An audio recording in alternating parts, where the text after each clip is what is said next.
Жакшы окуган бала деле арак ичип ата энеси канчалык тарбиялабасын, бар бир бала деген бар сыртка чыгып эле каалаган нерсесин кылат да.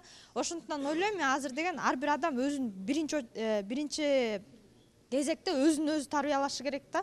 Ички дүйнөсүн, өзүнүн кандай десем, көз караштарын окуш керек да. Жана улуу пролетариаттын атасы айткан экен, Ленин, оку жана оку деп. Ошондуктан эле ойлойм ар бир адам өзү окуп туруп эле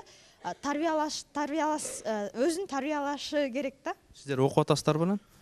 Аракет кылып жатам мен болгону күчүмдү салып. Отлично окуган бала эмне идеальный болуп калабы?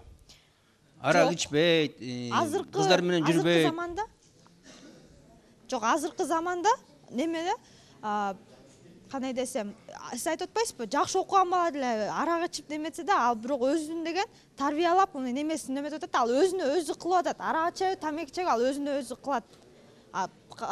Эме өзүнүн мисалы үчүн коомчулукка зыянын тийгизбесе эле болду да. Сен мисалы айтпайсың, мына окуп тарбиялансаң болот. Сен интернеттен окуп туруп тарбияланып калышың мүмкүн да, туурабы? А бирок кандай тарбияланып каласың? Интернет окуй берсең, агенттик кечке чейин окуй берсең, кандай тарбияланып каласың? Мен кечиресиз, мен агентке кирбейм, андайларга кызыкпайм. Бирок азыр эмнеде 90% студенттер агентке кирет да?